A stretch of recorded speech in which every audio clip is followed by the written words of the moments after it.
अस्सलाम वालेकुम प्यारे बच्चों। आज हम हिंदी भाषा की दूसरी कविता एक किरण, इस कविता के हम प्रश्न उत्तर देखेंगे, समझेंगे और इसे हम अपनी नोटबुक में लिखेंगे भी। आपको इसे अपनी नोटबुक में लिखना भी है। तो चलिए शुरू करते हैं। सबसे पहले हम देखेंगे शब्द वाटिका।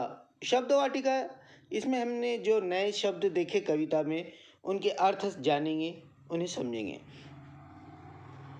हमने पढ़ा है जग, संसार, विश्व, दुनिया। जग का अर्थ यहाँ पर संसार, विश्व और दुनिया से होता है। नभ, आकाश, आसमान। ओस, शबनम।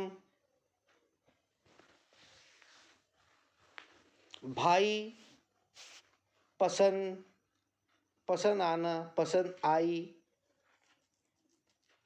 इसी प्रकार से एक और शब्द है पूरब। पूरब यह एक दिशा का नाम है। पूर्व दिशा, पूरब, पश्चिम, उत्तर, दक्षिण, इस तरह के चारों दिशाओं के नाम होते हैं। उसमें से एक दिशा का नाम है पूरब। आगे देखेंगे हम भाषा की ओर। कविता में आए किन्हीं 5 शब्दों के विरुद्धार्थी शब्द लिखो। किन्हीं 5 शब्दों के, तो देखिए हमने यहाँ पे लिखा हुआ है दिन। दिन का विरुद्ध होता है रात। जलाकर, बुझाकर, इसका विरुद्धार्थी शब्द होगा बुझाकर। इसी प्रकार से देखिए नया, नए का विरुद्धार्थी शब्द हुआ पुराना। हस्ती, हस्ती का विरोधार्थी रोती, है ना, विरुद्ध होता है, उसके एकदम अपोजिट वर्ड। नभ, धरा। नभ यानी आकाश, हमने शब्द वाटिका में पढ़ा है। नभ यानी आकाश और धरा यानी धरती, जमीन। इन 5 शब्दों के अलावा हम और भी शब्दों के विरुद्धार्थी शब्द देखेंगे। लिखना आपको सभी है।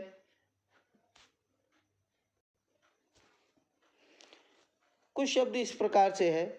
सूरज का विरुद्ध होता है चांद। जागी का विरुद्ध है सोई। पूरब का विरुद्ध है पश्चिम। मीठी का विरुद्ध है कड़वी। और एक का विरुद्धार्थी शब्द होता है अनेक। जीवन का विरुद्धार्थी शब्द मृत्यु। आप इनके स्क्रीनशॉट मार के रखिए और आराम से बैठकर अपनी नोटबुक में इसे नोट डाउन कीजिए। ओके, आगे बढ़ेंगे हम। संक्षेप में उत्तर लिखो। पहला प्रश्न,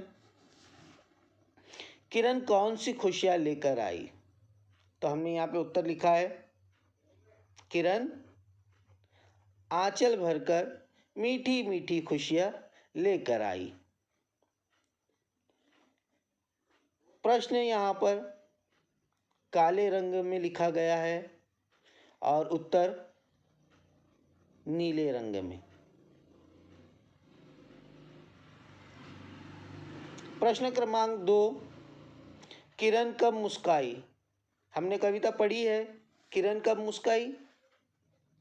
हाँ, उत्तर है किरण ओस की बूंदों में जाकर दिया जलाकर मुस्काई। कब मुस्काई? जब ओस की बूंद में गई रोशनी, सूरज की किरणें, और वहाँ पे ऐसा लगा जैसे किसी ने दिया जलाया है और दिया जलाकर मुस्काई। तो हम उत्तर लिखेंगे किरण ओस की बूंदों में जाकर दिया जलाकर मुस्काई। इसी प्रकार से प्रश्न क्रमांक 3, नभ से किरण कैसे आई, नभ से किरण कैसी आई, कैसी आई, रेशम जैसी, कैसी आई, रेशम जैसी हंसती खिलती नभ से आई किरण, कैसी आई है, नभ से आई है, रेशम जैसी हंसती खिलती नभ से आई किरण।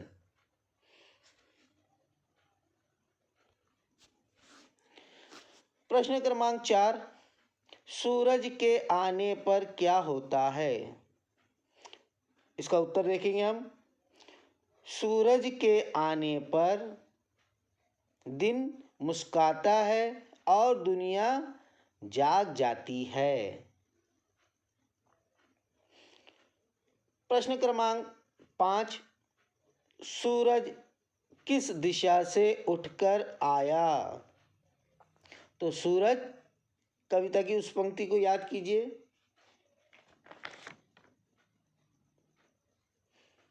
लाल लाल थाली सा सूरज उठकर आया पूरब में, तो याद है आपको, तो सूरज कौन सी दिशा से आया है, पूरब दिशा से उठकर आया।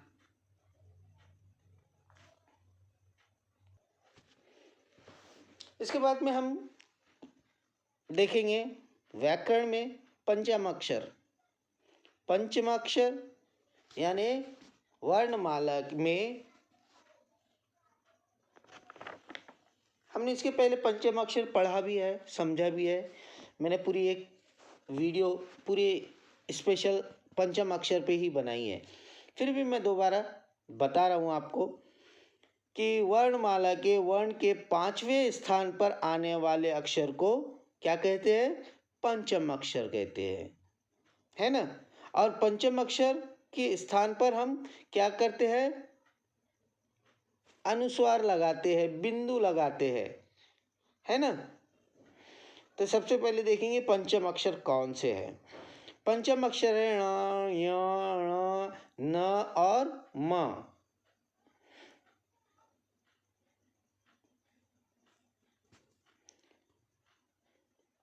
पहले देखिए क, ख, ग, घ, ण, च, छ, ज, झ और ञ। इसी प्रकार से त, थ, द, ध, न, ट, ठ, ड, ढ, ण, प, फ, ब, भ और म। अनुस्वार जहाँ पे लगता है उसकी आवाज़ पंचम अक्षर में से इन्हीं 5 में से ली जाती है। इसका एक नियम भी होता है, हमने बताया था आपको। यदि फॉर एग्जाम्पल हम देखेंगे किसी भी एक शब्द को समझने के लिए हम देखते हैं चंबल, यहाँ लिखा हुआ है चंबल।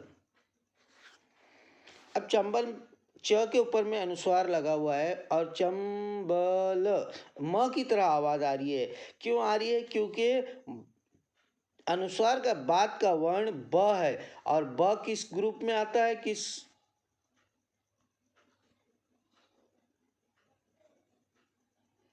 किस वर्ग में आएगा, प के वर्ग में आएगा। और प का पंचम अक्षर कौन सा है, म। इसलिए यहाँ पे देखिए म दिखाई दे रहा है आपको, ये म, इसीलिए यहाँ पर अनुस्वार की आवाज म की तरह निकलती है। समझ में आया आपके।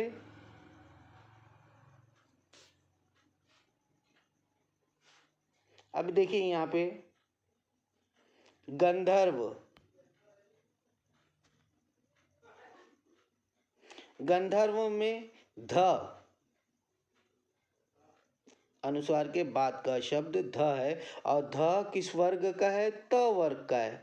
दिख रहा है आपको त वर्ग का, और त वर्ग का पंचम अक्षर क्या है, न।